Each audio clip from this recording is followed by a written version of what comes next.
आवाज़ न्यूज़ जे प्रोग्राम दी एज में मां आहियां मोहसिन बबर।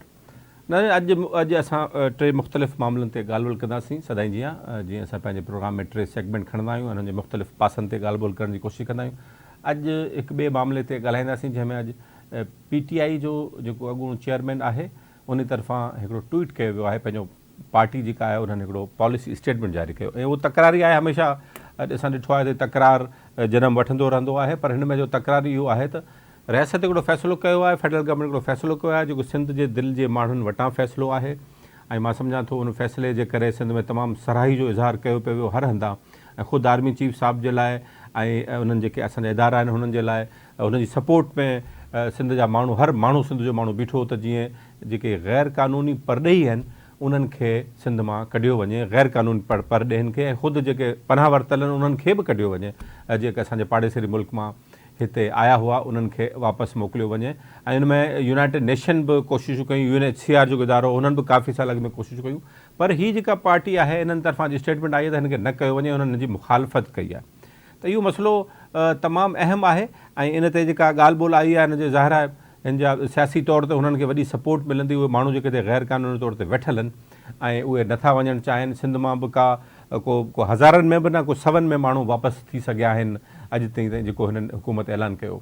त इन हवाले सां बि माण्हुनि जा ख़दशा पंहिंजा हिते मौजूदु आहिनि, पर हिन ते जेको PTI तरफ़ां इहो आयो आहे इहो तमामु अहम इन करे बि आहे त हुनखे हिकिड़ी मूं जीअं अर्ज़ु कयो त सियासी सपोर्ट हुननि खे मिली वेंदी ऐं शायदि जेको असांजी रियासत जो असांजे इदारनि जो ऐं फेडरल गवर्नमेंट जो डिसीशन हो त हिन ग़ैर क़ानूनी माण्हुनि खे ॿाहिरि कढणो आहे उन्हनि खे शायदि उनखे बुझो अची सघे ऐं हुन जेके कोशिशूं आहिनि उनखे शायदि प्रॉब्लम थी सघे थो।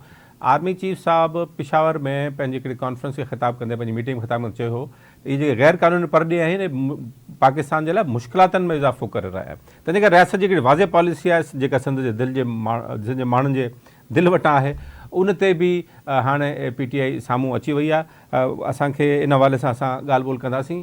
जी नज़र इन हवाले सां असांखे जॉइन कयो है दिफ़ाई तज्ज़िये निगार ब्रिगेडियर वक़ार हसन साहब असां गैर मौजूद हैं। ब्रिगेडियर साहब बहुत शुक्रिया आपने हमें ज्वाइन किया। ब्रिगेडियर साहब एक गवर्नमेंट ने एक फ़ैसला किया और हुकूमत ने रियासत ने एक फ़ैसला किया और एक बड़ा अच्छा फ़ैसला था। सिंध के लोगों ने सिंध के हर घर में हर बच्चे ने इसको सराहा और इसकी हिमायत की और ख़ुशी का इज़हार किया, लेकिन अब ये देखा जा रहा है कि सियासी पार्टियाँ इसकी मुखालफत कर रही हैं कि जी इनको गैर कानूनी जो मुल्क में रह रहे हैं इनको ना निकाला जाए, तो इस पर क्या कहेंगे आप सर?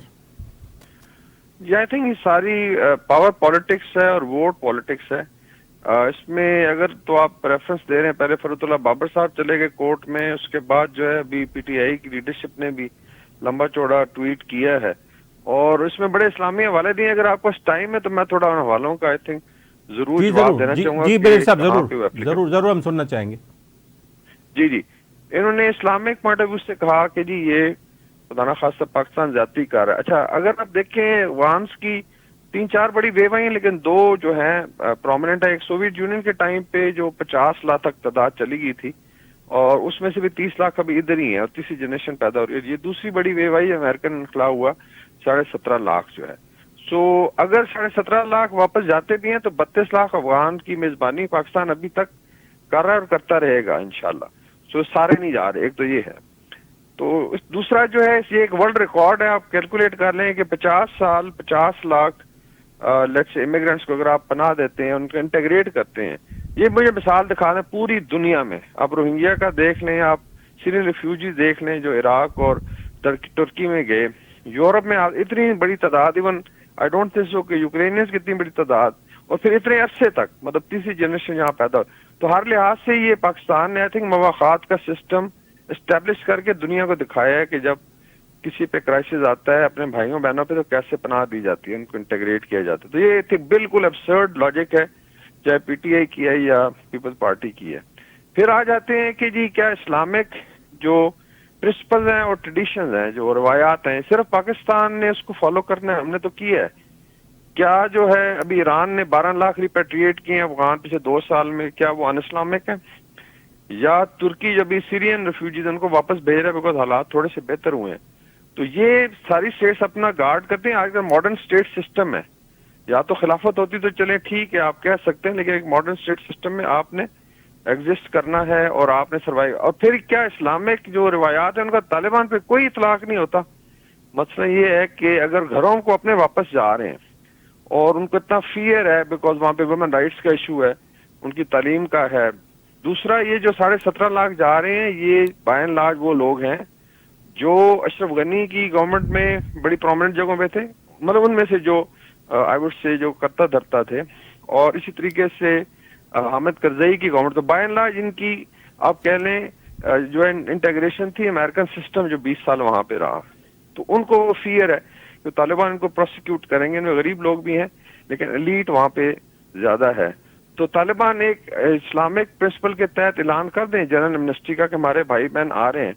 فیئر کیا. اچھا ایک اور فیکٹر یہ ہے کہ ہمیں کہتے ہیں جی کیمپوں میں رکھا ہوا, صاف ایک ٹرانزٹ روٹ ہے, ہولڈنگ ایریاز ہیں, افغانستان میں بھی کیمپوں میں ہی رکھ رہے ہیں کیونکہ ان میں سے بیشتر کی زمینوں جائیدادوں کمرشل پراپرٹیز پہ بڑے بڑے شہروں میں قبضہ ہوا ہوا ہے وہاں پہ, چاہے وہ طالبان کے اپنے فیکشن ہیں یا قبضہ گروپس ہیں. وہ بھی ایک بہت بڑا مسئلہ بنے گا جب یہ جا کے بھی جھگڑا شروع ہوگا کیونکہ ادھر تو قبضہ گروپوں نے ان کی زمینوں پہ قبضہ. کون سے اسلام کی بات کریں تو میرا خیال ہے یہ بڑی ایبسرڈ لاجک ہے خان صاحب کی بھی اور کسی حد تک فرحت اللہ بابر صاحب کی بھی کہ اسٹیٹ اپنے انٹرسٹ میں برگٹ صاحب میں آپ سے عرض کروں گا کہ بابر صاححب کی جو اپلیکیشن تھی وہ تو کورٹ نے پہلی ہیئرنگ میں ہی رد کر دی. یہاں پر سندھ ہائی کورٹ میں بھی ایک اپلیکیشن آئی تھی, وہ بھی پہلی ہیئرنگ میں ہی انہوں نے ختم کر دیا کیونکہ یہ پالیسی میٹر تھا. لیکن یہ جو پی ٹی آئی کے چیئرمین صاحب بات کر رہے ہیں کہ جی ان کے ساتھ غیر مہذب برتاؤ کیا جا رہا ہے, وہ نہ کیا جائے اور ان کو مہذب طریقے سے بھیجا جائے, تو وہ کیا مہذب طریقہ اختیار کروانا چاہ رہے ہیں؟ جی یہ اس کو کہتے ہیں missing forest for a tree, کہ آپ جنگل کو چھوڑ دیں ایک درخت کو پکڑ لیں. خان صاحب کو یہ جب ریپیٹیشن ہوئی تھی لیٹس سے امیگریشن پاکستان کی طرف 17.5 لاکھ آئے تھے, ان میں سے 7.5 لاکھ جانا تھا یورپ اور نارتھ امریکہ میں ایبزارب کرنا. میں نے بتایا نا ان کا وہ لوگ ہیں جن کا کنیکشن تھا حامد کرزئی گورنمنٹ کے ساتھ, اشرف غنی یا یہ کانٹریکٹرز بھی رہے ہیں, بزنس مین تھے, بیوروکریسی تھی, سارے لوگ چھوڑ کے چلے گئے اور یہ فائٹ کرتے رہے تھے طالبان کو. تو صاف ظاہر ایک ریپرائزل کا ہے. انہوں نے جانا تھا نارتھ امریکہ اور یورپ. یہ 7.5 لاکھ میں سے میرا خیال ہے کہ شاید 25,000 بھی ایبزارب نہیں ہوا, سارا لوڈ پاکستان پہ پھینک دیا گیا. تو مہذب طریقہ یہ. دوسرا میں یہ بتائیں کہ اسلامک پوائنٹ آف ویو سے ایک فتویٰ دیا جو ان کے امیر ہیں, ہمیں بڑی احترام کرتے ہیں, ملا ہیبت اللہ کا, کہ ٹیررزم نہیں ہوگا, یہ فساد ہے اور ان کے جنازے بھی نہیں پڑے جائیں گے. کیا ٹی ٹی پی نے اس پہ عمل کیا؟ کیا ٹی ٹی پی کی ان کے اوپر بیعت نہیں ہے ان کے ہاتھ پہ؟ مطلب اتنے بھولے مت بنے. صاف ظاہر اسلام کو سلیکٹیولی آپ یوز کریں گے. میرے خیال میں سب سے زیادہ اسلامک پرنسپل ٹریڈیشن کو پاکستان نے فالو کیا ہے اور سب یہ بلیک میلر ہیں. ابھی خان صاحب کے بھی میں ڈیٹیلز میں جاؤں, آپ خود جا کے سروے کرا لیں. آپ کے پی میں بھی جا کے سروے کریں کہ لوگ کتنے خوش ہیں جو پشتون آبادی ہے اسپیشلی انلیگل امیگرینٹس کے ساتھ, کہ جی بزنسز پہ بہت زیادہ لوڈ تھا, گھروں کے کرائے ہیں, قیمتیں ہیں, ٹرانسپورٹ ہے, جابز ہیں, ٹھیک ہے, ایون لیبر جو ہے. تو یہ اپنے گھروں کو جائیں اور وہاں پہ جا کے دوسرا کلیم کر رہا ہے, بھارت بھی کر رہا ہے, پی ٹی آئی بھی کر رہی ہے, طالبان بھی کہتے ہیں کہ ہماری کرنسی بڑی اسٹرانگ ہے, ہم تو فلانے تجربے کر کے پتہ نہیں سائنس اینڈ ٹیکنالوجی ڈیولپ کریں, تو یہ جا کے کنٹریبیوٹ کریں. اور یہ ہمیں $4 ارب سال کے پڑ رہے ہیں یہ لیگل امیگرینٹ. جی سر, اس میں سر ایک اور چیز ہے, یہاں پر تو ہزاروں کی تعداد میں لوگوں نے اپنے یہی لیگل امیگرینٹ جو ہے انہوں نے اپنے شناختی کارڈ بھی یہاں کے بنوا لیے اور پاسپورٹ بھی بنوا لیے, اور اس میں سے 12,000 تو صرف سعودی عرب میں پکڑے گئے یا ان کو آئیڈینٹیفائی ہوئے. تو یہ جو ان کو یہاں پر انسٹیٹیوشنلائز کیا گیا, وہ آپ کیا سمجھتے ہیں کہ پچھلی حکومت میں اتنی ان کو ریلیف دیا گیا کہ ان کے پاسپورٹ بھی بن گئے اور سی این ایس ہی بن گئے؟ جی آئی تھنک یہ بہت بڑی بدنیتی پہ چیز ہوئی. دیکھیں میں نے اس میں ذکر کیا کہ 17.5 لاکھ میں سے 7-8 لاکھ وہ ہیں. آپ خود سوچیں نا کہ ایک پورا رجیم چینج ہوا ہے, طالبان آئے, ایک بیوروکریسی تھی وہاں پہ, ایک پولیس تھی, ایک آرمی تھی, بزنس مین تھے جو بیسیکلی 20 سال سے جو ہے امریکن کے ساتھ کام کرتے ہیں, بیسیکلی تو انہیں کی گورنمنٹ تھی نا جی. تو ابھی صاف ظاہر اس پہ پرائزل بھی ہے. تو یہ لوگوں نے جانا تھا تو ان کے پاس پیسہ بھی ہے, ان میں پڑھے لکھے لوگ بھی ہیں, اور پھر یہاں پہ پارٹیوں نے چاہے بلوچستان میں کچھ سب نیشنل گروپ ہیں جو افغانس کے ساتھ اٹیچ رہے ہیں, یا even I would say P T I کا اگر آپ پورا ریکارڈ دیکھ لیں کہ یہ ابھی ووٹ بینک کی پالیٹکس بھی ہے, کیونکہ یہ جائیں گے تو پتہ چلے گا کہ لاکھوں ووٹ ہی غائب ہو گئے جس کا شناختی کارڈ. اور پھر آپ دیکھیں بدنامی کس کی ہوتی ہے. آئی ایم ناٹ سیئنگ کہ افغانس کوئی غلط کرتے ہیں, لیکن کوئی بھی پاکستانی پاسپورٹ پہ غلط کام کرے گا تو گرین پاسپورٹ کی بےزتی ہوتی. یعنی آپ ہر طرف سے مار کھائیں اور آپ اسلامک پرنسپلز کو فالو بھی کریں, اور مطلب ماڈرن اسٹیٹ بھی چلانی ہے اور قصوروار بھی ہم ہیں, آپ ٹیررزم بھی برداشت کریں. تو میرے خیال میں یہ بہت بڑی بلیک میلنگ ٹیکٹکس ہے, اور میرے خیال میں شرم آنی چاہیے جس نے بھی یہ ٹویٹ کیا, ان کو شرم آنی چاہیے. اور آئی ڈونٹ نو کہ یہ امریکہ کے کہنے پہ انہوں نے کیا ہے یا بھارت کے کہنے پہ کیا ہے یا شاید افغان گورنمنٹ کے کہنے پہ کیا ہے. ان کو کس چیز کا درد ہے, اور ان کو کیا پاکستان میں جو شہید ہوئے ہیں روزانہ ہمارے فوجی قربانیاں دیتے ہیں, ابھی بچوں کے اسکول پہ حملہ ہوا پشاور میں, سے پہلے APS کا ہوا, ان کو پاکستانی شاید خون کی قدر ہی نہیں ہے. اور چیف آف آرمی صاحب نے کہا تھا کہ ہمارے ایک بندے کا بھی جو جان و مال ہے وہ زیادہ امپورٹنٹ ہے دین اینی ادر کنٹریز انٹرسٹ. تو آئی تھنک چیزیں بڑی کلیئر ہیں, لائن ڈرا.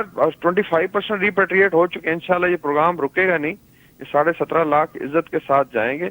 اور ہاں لیگل ڈاکومنٹ پہ آئے, 3 لاکھ افغان ہر مہینے کراس کرتا ہے پاکستان آتا جاتا ہے, جس میں بزنس ہے, ٹرانسپورٹ ہے, ہیلتھ کے لیے آتے ہیں, ایجوکیشن کے لیے, ٹریڈ کے لیے آتے ہیں, آئیں 100 بسم اللہ. اور یہ کہیں بھی فری فار آل نہیں ہے, پاکستان یہ فری فار آل جو بنا ہوا ہے. بہت شکریہ بریگیڈیئر صاحب, تھینک یو ویری مچ. آپ نے بڑی اہم گفتگو ہمارے ساتھ کی. ناظرین, بریگیڈیئر وقار حسن صاحب بڑی اہم گالوں کयूं त ही कहिड़ो तरीक़ो आहे त असां इस्लामिक ट्रेडिशन बि असां ते लागू, दुनिया जा समूरा अख़लाक़ियात सियासियात बि असां ते लागू कयो वञे ऐं मुसलमान भाइरनि खे जॻह बि ॾियो. पर असांजी मईशत में $4-5 अरब जो नुक़सानु असांखे हर साल थी रहियो हो इन्हनि महिरबाननि जे करे. ऐं जॾहिं हिन खे वापसि मोकिलण जो मामिलो आयो ऐं रियासत असांजी आर्मी चीफ साहब हुननि हिकिड़ो एक्शन वरितो, हिन ते बिल्कुलु बीठल आहिनि हिन ॻाल्हि ते त हिन खे वापसि कबो, छाकाणि त हिकिड़े माण्हू जी बि असां वटि अहमियत आहे, असांजी रियासत जी पंहिंजी अहमियत आहे, हिननि खे वापसि कयो वेंदो. त इहा तमामु सुठी ॻाल्हि आहे त इहे माण्हू गैर क़ानूनी केरु बि हुजे उहो वापसि वञे. हिन मुल्क जे माण्हू जी पहिरीं तरजीह आहे उहो हिते रहंदो. ऐं ब्रिगेडियर साहब इहो ॿुधायो त इहो जेको प्रोसेस आहे इहो न रुकंदो भरे PTI कहिड़ी बि पॉलिसी इख़्तियार करे. नाज़रीन, वठूं था हिकिड़ो ब्रेक खां पोइ हिकिड़े ॿिए मौज़ूअ ते तव्हां सां ॻाल्हि ॿोल कंदासीं.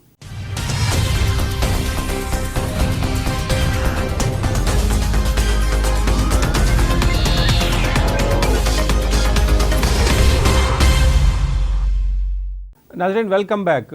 हिन सेगमेंट में असां ॻाल्हि ॿोल कंदासीं कि बिजली जा अघु वधाया विया आहिनि ऐं वधंदा वञनि पिया. इन जे बावजूदि त पेट्रोलियम जा अघु घटिजनि पिया, डॉलर स्टेबिलिटी तरफ़ अची रहियो आहे, पर कंटिन्यूसली अघु वधनि पिया. ऐं हिकिड़ी ॿी इंक्वायरी जेका नेपरा कई, जेके हिननि कंपनियुनि जेको आहे पैसा माण्हुनि खां वधीक वरिता बिलनि जी मद में, इन हवाले सां असां ॻाल्हि ॿोल कंदासीं. मूंखे जॉइन कयो आहे सीनियर जर्नलिस्ट इस्लामाबाद मां GTV का ब्यूरो चीफ हैं सनाउल्लाह खान. सनाउल्लाह साहब, बहुत शुक्रिया आपने ज्वाइन किया. सनाउल्लाह, ये बताइएगा ये मामला बिल बढ़ाते जा रहे हैं और फिर ये नया प्रोब भी सामने आया, इंक्वायरी हुई है और इस पर भी कार्रवाई हो रही है, लेकिन आम आदमी को तो रिलीफ देने का कोई नाम नहीं है इस हवाले से. नहीं, बिल्कुल मौसम आम आदमी की तो ना निगरान सेटअप ने सोचा था ना PDM ने सोचा था. और आपको पता है ये वाकया जो हुआ था PDM के दौर में हुआ था. और बड़ी इंटरेस्टिंग बात है कि ये वाकया हुआ है तो इसमें जो इंक्वायरी रिपोर्ट है उसमें ये बताया गया. और आपको याद है, सॉरी मैं बताऊं आपको, कि उस वक्त जब ये जुलाई और अगस्त सितंबर में ये बिल आए थे तो कई लोग, दर्जनों लोगों ने खुदकुशी कर ली थी, आपको शायद याद हो. और मुजाहरे बड़े हुए थे, वावडा और डेस्कोस के दफातर पर हमले हुए थे, जिसके बाद ये आर्डर हुआ था इंक्वायरी करनी है. और इंक्वायरी में सिर्फ जो है ये नहीं किया गया कि 40 दिन की रीडिंग की गई है. 3 किस्म की वो जो डिटेक्ट की है उन्होंने 10 की 10 कंपनियों में, और सिर्फ जो है डोमेस्टिक कंज्यूमर हैं 28 तकरीबन ये 1,40,00,000 के करीब डोमेस्टिक कंज्यूमर हैं. और इससे वाज़ेह नज़र आ रहा है कि ये बाकायदा प्लानिंग के तहत किया गया है. और इसकी जो इंतज़ामी वजारत है, वजारत तवानाई, ये उनके मुलव्वस होने का भी वाज़ेह इशारे मिल रहे हैं इसमें. जब आपकी तमाम कंपनियां एक ही काम कर रही हैं तो इसका मतलब है कि ये तमाम इसमें मुलव्वस हैं. और इसमें रिलीफ का, क्योंकि अब ये IMF का प्रोग्राम अगर ख़त्म होगा मार्च में तो उसके बाद एक और प्रोग्राम तैयार है, जिसके बाद मुझे नहीं लगता कि आइंदा वो 3 साल का प्लान होगा IMF का प्रोग्राम. तो 3 साल तो मजीद 3-3.5 साल तो किसी किस्म के किसी रिलीफ की कोई उम्मीद नहीं है, ना ही एनर्जी प्राइसेस में ना ही फूड प्राइसेस. सनाउल्लाह, एक बड़ी अहम आपने बात की कि ये जब मामला, ये तो क्लियरली लगता है कि ये पॉलिसी डिसीजन था वजारत तवानाई का, लेकिन आपने भी रिपोर्ट किया और हमने भी देखा इस पॉलिसी डिसीजन पे जो तवानाई के वजीर थे खुर्रम दस्तगीर साहब और उनके सेक्रेटरी जो थे उनमें इख्तलाफ राय था, लेकिन बाद में ये प्राइम मिनिस्टर शहबाज शरीफ की तरफ से ये अप्रूवल ली गई. इसकी क्या हकीकत है? देखिए, शहबाज शरीफ साहब से यकीनन, क्योंकि ये जब इनकी मीटिंग्स होती थी एनर्जी पे तो उनको बताया जाता था कि ये पाकिस्तान अगर डिफॉल्ट होगा तो उसकी एक वजह एनर्जी के जो बकाया जाते हैं और क्राइसिस हैं वो होगा. तो उससे निपटने के लिए मुख्तलिफ प्लान थे, जिसमें प्राइसेस भी बढ़ाई गई, जिसमें مختلف جو چارجز تھے وہ بھی بڑھائے گئے. اس کے ساتھ ساتھ کچھ اور بھی اقدامات کیے گئے. فیول کے حوالے سے بھی کئی ڈسکشن کی گئی. جو فرنس آئل پہ پلانٹ چل رہے تھے وہ بھی بند کیے گئے. تو اس کے ساتھ ساتھ اسی قسم کا پلان بھی ہوا جس سے مقصد یہ تھا کہ ریکوری بہتر بنائیں اور اس کے جو لاسز ہیں ان کو کم کیا جائے. تو یہ تمام چیزیں میں جو سمجھا ہوں اس رپورٹ کو پڑھ کے کہ یہ پری پلان چیزیں تھیں, اس میں کوئی غلطی یا کوتاہی والی بات نہیں ہے. نہیں, میں نے عرض کیا کہ اس میں اپنا منسٹر اور سیکریٹری کے درمیان اختلاف تھا. میرا سوال یہ ہے بیسیکلی. جی بالکل تھا, لیکن مسئلہ یہ تھا کہ منسٹر جو تھے وہ شریف فیملی کے قریبی عزیز ہیں, ان کو تو کچھ کہا نہیں جا سکتا تھا اس وقت. اور جو سیکٹری تھے وہ آج بھی اس وقت سیکٹری ہیں. تو اس سے اندازہ کر لیں کہ صورتحال کس قسم کی ہے. تو یہ سب منشا کے ساتھ ہوا تھا. اور جو وہ اگر اختلاف بھی تھا تو اس میں بھی کوئی وہ لڑائی نہیں ہوتی جس کو دکھانے کے لیے ہوتی ہے, تو وہ دکھانے کی لڑائی ہو سکتی ہے, اس کو آپ کہہ سکتے ہیں. تو اس میں اب آپ کو کیا خیال ہے ثناء اللہ؟ ویسے انکوائریاں یہ ہوتی رہتی ہیں, یہ پھر ایک اور فائل بنے گی, وہ دب جائے گی, اور پھر اسی طریقے سلسلہ چلتا رہے گا. اور لوگوں کے اوپر یہ جو برڈن ڈالا گیا تھا کہ اس کی واپسی کے کوئی چانسز ہیں کہ آہستہ کوئی واپس کیا جائے یہ برڈن؟ اگر اس میں ایک پیسہ بھی واپس ہو گیا تو محسن میں آپ کو میریٹ میں کھانا کھلاؤں گا. یہ پاکستانی جو بیوروکریسی ہے اور پاکستان جو سیاستدان ہے اور پاکستان کی عوام ہے, ہم نوسر باز لوگ ہیں, ہم بے حس قوم ہیں. ہمارے یہاں ریگولیٹر اداروں کی کوئی حیثیت نہیں ہے, نہ ان کی رپورٹوں کی نہ کسی کی انکوائری کی. تو یہ اب آپ کو پتہ ہی ہوگا کہ اس کے اوپر وزارت نے ایک اور کمیٹی بنا دی ہے اس کو ریویو کرنے کے لیے, اور جس میں جو 4-5 لوگ شامل کیے گئے ہیں وہ تمام کے تمام وزارت سے پینشن لینے والے لوگ ہیں. تو جو لوگ جس وزارت میں جو اس تمام مسائل کے ذمہ دار ہیں وہ ابھی اس انکوائری کی ایک اور انکوائری کریں گے, اور اس کا مقصد صرف ڈیلے کرنا ہے اس معاملے کو, عوام کے دماغ سے اس کو نکالنا ہے. تو اس میں مزید 3 مہینے لگیں گے کیونکہ اس میں پھر انکوائریاں ہوں گی, پھر وہ لگے گا, اور وہ پتہ نہیں رپورٹ آتی ہے یا نہیں آتی ہے, کب تک آتی ہے.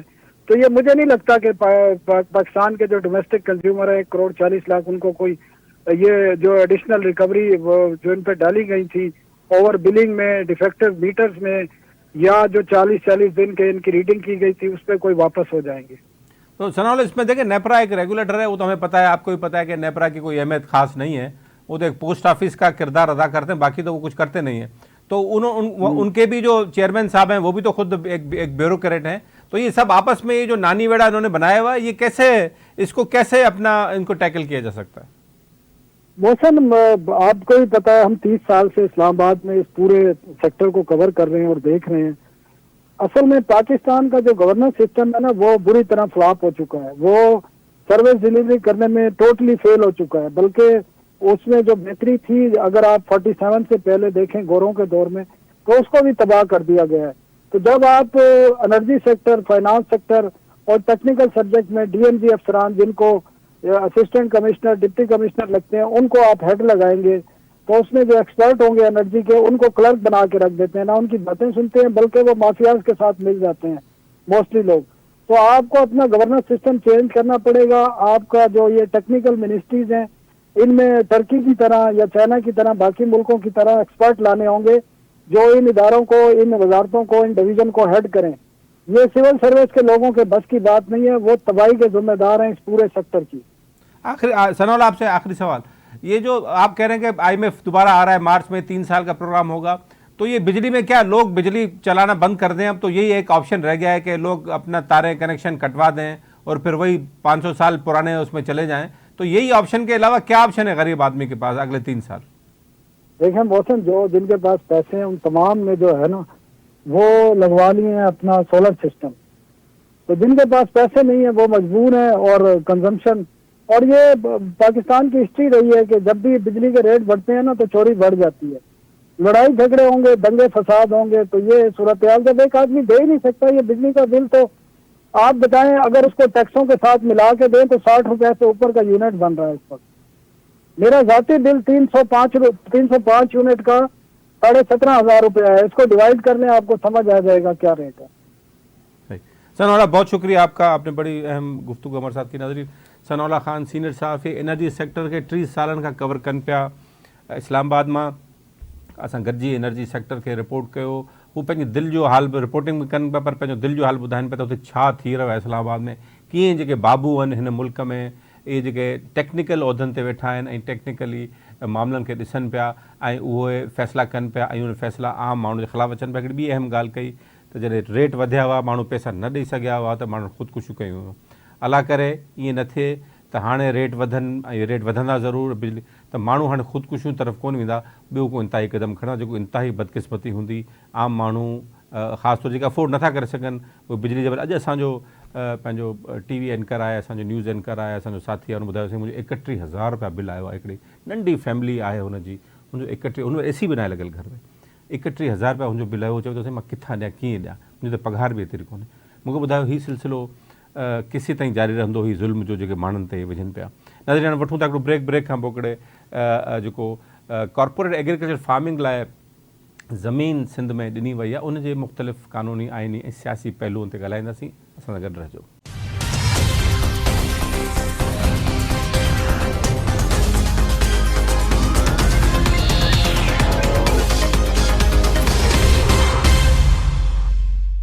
नाज़रीन वेलकम बैक। असां हाणे ॻाल्हि ॿोल कंदासीं सिंध में हिकु अहम मसइले ते जंहिंमें सिंध हुकूमत, वफ़ाक़ी हुकूमत ऐं सिंध हुकूमत गॾिजी हाणे काबीना फ़ैसिलो कयो त सिंध में 52,000 एकड़ कॉर्पोरेट फार्मिंग लाइ ॾिनी वेंदी। कानून लागू कंदड़ इदारनि जी हिकिड़ी कंपनी ठाही वई आहे ग्रीन कॉर्पोरेट इनिशिएटिव जे नाले सां। उनखे ज़मीन ॾिनी वई आहे, अलॉट कई वई आहे, उन ते हू कमकार कंदा। इन ते असांजी सिंध में सिविल सोसाइटी खे, वकील बिरादरी खे, उन खां अलावा क़ौम परस्त तंज़ीमनि खे जा एतिराज़ साम्हूं आया आहिनि ऐं उन्हनि जो इन हवाले सां छा ख़्यालु आहे, इन जी मुखालफ़त छो पई थिए। 52,000 एकड़ ज़मीन हुकूमत जी दावा आहे त इन सां माण्हुनि खे फ़ाइदो थींदो। अचो इन ते ॻाल्हि ॿोल कयूं था। आइनी ऐं क़ानूनी पहलुअनि ते अॼु ॻाल्हि ॿोल कंदासीं। मूंखे जॉइन कयो आहे सुप्रीम कोर्ट जा सीनियर वकील आहिनि, सिंध बार काउंसिल जा मेंबर आहिनि सज्जाद चांडियो साहब। थैंक यू वेरी मच साईं चांडियो साहब त तव्हां जॉइन कयो असांखे। चांडियो साहब बेसिकली ही तव्हां छा था हिन जी लीगल ऐं क़ानूनी हैसियत छा आहे तव्हांजी नज़र में जेको फ़ैसिलो निगरान सिंध सरकार कयो आहे? भरण सो आइन जे आर्टिकल 224 तहत ऐं 224 तहत ही निगरान हुकूमतूं वजूद में अचनि थियूं ऐं उन में वाज़े लिखियल आहे त हिननि जो फंक्शन्स कहिड़ा आहिनि, हिननि जो कमु कहिड़ो आहे। हिननि खे कंहिं बि पॉलिसी मैटर में इंटरफेयर करण जो को बि इख्तियार कोन्हे को। हिननि जो सिर्फ़ु महदूद हिकिड़ो फंक्शन आहे त 3 महीना जेको मुदो आहे जेसीं ताईं 90 ॾींहंनि जे अंदरि इलेक्शन वारो प्रोसेस हलंदो रहे, इलेक्शन कमीशन जेका इलेक्शन कराए थो उन में जेका बि सहकार हिननि जी हुकूमतुनि जी घुर्बल आहे ही उहा फराहम कंदा ऐं उन खां सवाइ जेको रूटीन जो कमु हूंदो वहिंवार जो गवर्नेंस जो उहो ई रुगो ॾिसंदा रहंदा। इन खां वधीक हिननि खे कंहिं बि क़िस्म जो इख्तियार कोन्हे त ही कंहिं बि सूबे जो जेको मुस्तकिल जेको फ़ैसिलो हुजे पॉलिसी मैटर उन में का हथ चुरांद कनि या उहा पॉलिसी ही जोड़े सघनि। पर बदकिस्मती आहे पाण वटि पाकिस्तान में इहा रिवायत तमामु पुराणी पियल आहे त इहे निगरान हुकूमतूं जेके ईंदियूं आहिनि या त उहो उन्हनि जो मुदो डिघो हूंदो आहे गैराइनी तौर ते या त उन्हनि खां अहिड़ा कम कराया वेंदा आहिनि जो पोइ उहे बाद में वञी उन सूबे जे लाइ न रुगो पर उन सूबे में रहंदड़ अवाम जे लाइ हिकिड़ो अज़ाब साबित थींदा आहिनि। हीअ बि जेको निगरान हुकूमत सिंध वारनि कमु कयो आहे कैबिनेट, इहो मां सम्झां थो इंतिहाई शर्मनाक हिकिड़ो अमल आहे, गैर कानूनी गैर आइनी ऐं बिलख़ुसूस ऐं हिकिड़े वकील जी हैसियत में सम्झां थो त हिन महिल जेको असांजो सेटअप हुयो त घटि में घटि हिकिड़ी चङाई नज़र पे शुरूआती तौर ते आई त हिकिड़ो सुप्रीम कोर्ट जो रिटायर्ड जस्टिस आहे, सिंध हाई कोर्ट जो चीफ जस्टिस रही चुको आहे ऐं उन जा जेके फ़ैसिला हुआ सुप्रीम कोर्ट में जॾहिं हू जज हुआ त उन जा फ़ैसिला सूबाई ख़ुदमुख़्तियारीअ जे मामले में ॾाढा मददगार हूंदा हुआ या हुननि जी जेका ऑब्ज़र्वेशन हुई उहा बेज़ाहिर ईअं पे लॻी त सूबाई जेका ख़ुदमुख़्तियारी आहे सा हुअणु घुरिजे ऐं सूबाई जेके इदारा आहिनि से वफ़ाक़ उन्हनि ते कब्ज़ो न करे। तव्हांजे साम्हूं हूंदो ई इस्पतालुनि जो मामिलो आहे ॿिया, उन में जस्टिस मक़बूल बाक़र रिटायर्ड साहब जो इहे फ़ैसिला हुआ। पर हिन महिल हिन अमल खां पोइ त ॾाढो अफ़सोस थियो आहे त उन मां ॻाल्हि इहा चिटी थी पई आहे त हीअ जेके निगरान हुकूमतुनि जो सेटअप आहे हीअ ॼण उहो पुराणी जेका हुकूमत पहिरियां क़ाइमु हुई या जेको सिस्टम पाकिस्तान में हलंदे उन जो हिकिड़ो तसलसल आहे। हीअ आइन मूजिबि ऐं कानून मूजिबि उन जो को फ़ैसिलो करण जी सघन रखनि कोन था, जेके वठी पकड़े उन्हनि जो ई हुकुम मञनि था। जी तव्हांखे इनमें सवाल हिकिड़ो मुंहिंजो इहो हूंदो त इलेक्शन एक्ट जो क्लाज़ आहे 230 या 240 जंहिंमें निगरान हुकूमत जो हिकिड़ो मैंडेट आहे, तव्हां इलेक्शन आइन जो बि रेफर कयो आहे हिकिड़ो क्लाज़, हुनमें लिखियलु आहे त उहो बिल्कुलु सिर्फ़ु चूंडनि लाइ आहिनि। पर हिकिड़ो हुनमें मामिलो आहे त मां सवाइ अर्जेंट नेचर जे मामलनि जे उहो बि करे सघनि था जेकॾहिं कोई मसइलो अचे त हुनमें त का एॾी प्रोविजन आहे मौजूदु? मां तव्हांजी मुरादात हिन महिल कहिड़ी जी जी जी ॻाल्हायां जी साईं प्लीज़ कैरी ऑन। हाणे ॾिसो ही जेकॾहिं हिन मामले खे कहिड़ी अर्जेंसी आहे, जेकॾहिं 3 महीननि ताईं इहा ज़मीन जेका सिंध जी हिननि 52,000 खां वधीक एकड़ ज़मीन जेका ॾियण जो फ़ैसिलो कयो आहे, इन्हनि 3 महीननि में अहिड़ो छापे थो जो निगरान हुकूमत पंहिंजे कुलनि ते इहो भार खयों आहे त इहा ज़मीन हिन महिल ॾिजे। इन में कहिड़ी जल्दी हुई? जेकॾहिं इहो फ़ैसिलो सुभाणे थियणो हो त इहो त जेका चूंडियल हुकूमत हुई उनजे लाइ छॾे ॾिजे हा निगरान हुकूमत खे। का मुंहिंजे ख़्याल में कानूनी ऐं इख़लाक़ी ऐं मॉरल का हिमायत कोन हुई त को निगरान हुकूमत अहिड़ो फ़ैसिलो करे सघे। इवन अदरवाइज़ मां त इन ख़्याल जो आहियां त अहिड़ा कोर्सरा असां हवाला कढी सघूं था जंहिंमें ख़ुदि कोर्टुनि जा फ़ैसिला आहिनि ऐं उन खां सवाइ प्रेसिडेंट मौजूदु आहिनि, त भला जेका हुकूमत चूंडियल बि हुजे उनखे को इख़्तियार आहे त तव्हांजा वॾे में वॾा हज़ारे लखा एकड़ ज़मीन खणी पंहिंजे सियासी मुफ़ादनि खे बचाव जे लाइ उहा कंहिंखे ॾेई छॾे। छा सिंध में असां वटि मईशत जेका आहे उहा एतिरी मथे थी चुकी आहे, सिंध में जेके हारी आहिनि, सिंध में ज़मीनूं तक़सीम हारियुनि में न थियणु घुरिजनि। हाणे हिन केस में तव्हांखे शायदि तव्हांजे इल्म में ॻाल्हि हूंदी त जेका ज़मीन हिननि ॾियणी कई आहे हिन महिल अञा उहा प्रोसेस अञा मुकमल थियो कोन्हे ऐं हाणे खां बदीन वारे पासे खां ऐं ॿियनि सिंध जे मुख़्तलिफ़ ज़िलनि मां शिकायतूं अचणु शुरू थियूं आहिनि त उहे जेके सालनि खां 2-3 ॾहाकनि खां जेके उहा ज़मीन सरकारी आबाद कंदड़ खणत ते जेके हारी मिसकीन वेठा आहिनि उन्हनि खे हाणे खां ई डिॼाइणु शुरू कयो वियो आहे ऐं उन्हनि खे चयो पियो वञे त तव्हांजा जेके बीठल फ़सलनि इहे छॾियो, या ज़मीन हाणे सरकारी के ॿिए ताक़तवर इदारे जे हवाले थी वई आहे। त मां सम्झां थो हीउ गैर आइनी मामिलो आहे, हीउ रुगो गैर आइनी कोन्हे पर हीउ बेसिक जेका पाकिस्तान जी फाउंडेशन आहे न हीउ उनखे वञी टच करे थो। हिकिड़ो ॿियो आर्गूमेंट ॾिनो वञे पियो ऐं इहो फेडरल गवर्नमेंट खां बि अचे थो, सिंध गवर्नमेंट जे कुझु ऑफिशियल सां मूं ॻाल्हाए उहो बि इहो आर्गूमेंट ॾियनि था। हू चवनि था त ही SIFC जेका ठही हुई या गुज़िरियल हुकूमत में शहबाज शरीफ़ साहब जी सरबराही में ठही हुई ऐं इहो उते फ़ैसिलो थियल हो ऐं आइन ऐं पंहिंजो कानून खे उनखे कवर मिलियल आहे, त इहा उनजी कंटिन्यूएशन आहे निगरान हुकूमत जे माण्हुनि जो, इहो ख़्यालु आहे? ॾिसो न, मूं इहा ई ॻाल्हि पे कई त भला कंहिं बि हुकूमत खे इहो इख़्तियार आहे छा ॿी भले पहिरीं हुकूमत जो जेकॾहिं सवेर त मूं उहा ॻाल्हि कई निगरान हुकूमत त मुंहिंजो तसलसल आहे हिकिड़ो हीउ सिलसिलो आहे। भला इन खां ही त निगरान हुकूमत जेके 52,000 एकड़ ॾिए थी, इन खां पहिरियां सिंध जा केतिरा हज़ार एकड़ मुख़्तलिफ़ ॿियनि प्राइवेट इदारनि खे रेवेन्यू वारनि खे कोन मिलिया विया आहिनि, रियल एस्टेट जो कारोबार कंदड़नि खे, जेके ख़ुदि गैर क़ानूनी थिया। जॾहिं सिंध जे माण्हुनि दाहूं कयूं, जॾहिं असां 3 साल पहिरीं रेड़ियूं पे कयूंसीं त फलाणे खान खे जेका ज़मीन ॾिनी अथव इहा गैर क़ानूनी आहे, साॻियो उहा ॻाल्हि हिन महिल 3-4 सालनि जे वक़्फ़े खां पोइ उहा सुप्रीम कोर्ट में ॻाल्हि पधरी थी पई आहे त इहो सॼो जेको सौदो थियल आहे गैर क़ानूनी आहे। त ज़ाहिर आहे ही डंडे जे ज़ोर ते पंहिंजे इख़्तियारनि जो नाजाइज़ इस्तेमालु कंदे गैर क़ानूनी तरीक़े सां ही जेका सिंध जी ज़मीन आहे उहा बंदर बाट कंदा पिया अचनि। उनजे बदिले में बदकिस्मती आहे उहा सिंध जी, त सिंध जो चूंडियल नुमाइंदो या सिंध जो जेको निगरान हुकुमरान अचे थो उहो रुगो पंहिंजे मख़सूस ख़सीस मुफ़ादनि जे का सिंध जे माण्हुनि जा जेके वसीला आहिनि उहे ईअं बंदर बाट कंदो विरहाईंदो पियो अचे। मां सम्झां थो इहो तमामु हिकिड़ी ख़तरनाक ॻाल्हि आहे, इन ते असांखे गौर करणु घुरिजे, न रुगो हिते सिंध जे माण्हुनि खे पर ही जेका वफ़ाक़ी हुकूमत ऐं हिन मुल्क जा जेके ताक़तवर हल्का आहिनि उहे ख़ुदि इन ॻाल्हि ते गौर कनि त ही सिलसिलो जेको आहे घणे देर ताईं हली कोन सघंदो। इन हिसाब सां ही जेको मुल्क जी बेसिक फाउंडेशन आहे ही त उनखे उन सां टकरा में पिया ॻाल्हियूं अचनि। साईं चांडी साहब, ॿी हिकिड़ी ॻाल्हि ऑफिशियल इहा बि कई जॾहिं ही फ़ैसिलो थियो निगरान हुकूमत में, त उन काबीना में इहो आर्गूमेंट ॾिनो वियो त ही असां पंजाब जीअं जेको फ़ैसिलो पंजाब कयो आहे पंहिंजी 10 लख एकड़ ज़मीनूं ॾींदा, सिंध में सिर्फ़ु 52,000 ॾियूं पिया, पर इन में 40 एकड़ो मुनाफ़ो सिंध हुकूमत खे मिलंदो, तंहिंजे करे इहो सिंध जे मुफ़ाद में बि आहे। इहो हुननि जो दलील आहे सिंध काबीना जो। न, सिंध हुकूमत जो मुफ़ाद जेके 16,000 एकड़ ज़मीन इन खां पहिरियां कंहिं डेवलपर खे ॾिनी आहिनि, बिल्डर खे, उन लाइ बि सिंध हुकूमत 3.25 करोड़ में 3.25 अरब में ॾिनी हुई।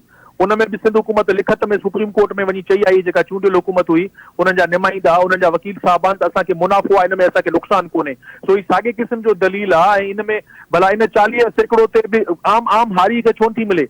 सिंध में केतिरा हज़ारे बेज़मीन हारी रहनि था पिया जिन वटि हारी कोन्हे, ज़मीन कोन्हे का, हारी ख़ानदान आहिनि, उन्हनि जे लाइ हिननि छा कयो आहे अॼु ॾींहं ताईं जो हाणे इहा ज़मीन वरी ॿाहिरि या ॿिया माण्हू ईंदा उहे आबाद कंदा ऐं पोइ इहा लीज़ थींदी वरी हिन में तव्हां पाण ॾिठो हूंदो त जेका अख़बारुनि जे मार्फत ख़बर पई त 20 सालनि जी आहे ऐं 20 सालनि खां पोइ इहा ईअं थींदो। मुंहिंजे ख़्याल में ही हिकु दफ़ो हिकिड़ो टेस्ट केस आहे सिंध जे माण्हुनि जे लाइ। जेकॾहिं हिन ज़मीन जे ॾियण जी मुखालफ़त न कई वई त ही मुस्तक़िल बुनियादनि ते तव्हांजा लखा एकड़ ज़मीन जेका सिंध जी आहे उहा वेंदी हली ऐं उहो कब्ज़ो थींदो। ऐं सिंध में जेको हेॾो सारो वॾे अंग में जेके मिडिल क्लास ऐं फार्मर फैमिलीज़ वेठियूं आहिनि उन्हनि जे लाइ कुझु कोन्हे को, ही सॼो कब्ज़ो थी वेंदो। मां सम्झां थो गैर क़ानूनी आहे। ऐं जीअं माज़ीअ में अहिड़नि अमलनि जी मुज़ाहमत ऐं थींदी रही आहे पुरअमन तरीक़े सां एजिटेशन जे ख़िलाफ़, उहा हाणे बि थींदी। उनजो मिसाल तव्हांजे साम्हूं आहे त सुभाणे कराचीअ में वकला बिरादरी जे तरफ़ां एजिटेशन आहे, उन खां सवाइ हिते मुख़्तलिफ़ सियासी पार्टियुनि जे तरफ़ां 14 डिसंबर ते हिते हैदराबाद में कॉन्फ्रेंस आहे ऑल पार्टीज़, उन में लाइअमल जोड़ियो वेंदो। उन खां सवाइ हिन महिल बि अॼु ऐं कल्ह जे जेका रिपोर्टिंग आहे त मुख़्तलिफ़ सिंध जे शहरनि में इन जे ख़िलाफ़ जेका आहिनि एहतजाज शुरू थिया आहिनि। मां सम्झां थो इहा ॻाल्हि जेका आहे अञा वधीक वधंदी ऐं वधण बि घुरिजे ज़ाहिर आहे, छाकाणि त ही बुनियादी तौर ते मतिलबु सिंध में जेके माण्हू रहनि था 5 करोड़ 7 करोड़ जेका एज़ पर सेंसिस, उन्हनि जा जेके राइट्स आहिनि उहे ख़तम थी विया। हाणे हिते ज़मीन उहे कोन था करे सघनि, ज़मीन को ॿियो इदारो ॿाहिरां ईंदो उहो कंदो ऐं उनजो मुनाफ़ो सिंध हुकूमत खे मिलंदो। इहो साॻियो मुनाफ़ो सिंध हुकूमत खे सिंध में रहंदड़ हारीअ जे हथां नथो मिली सघे छा? सही साईं, ॿी ॻाल्हि इहा त ही तव्हां पॉलिटिकल स्ट्रेटेजी जी ॻाल्हि कई आहे त हिन में सुभाणे धरना बि रखियल आहिनि, कॉन्फ्रेंस बि आहे ऐं सॼो ज़ाहिर पॉलिटिकल प्रेशर माउंट तव्हां कंदो, पर तव्हां ॿुधायो त जॾहिं सभु गैर क़ानूनी गैर आइनी आहे त इन जो सिंध हाई कोर्ट में को पिटीशन जो सोचियो वञे पियो त तव्हां पिटीशन दाख़िल कयो हाई कोर्ट में?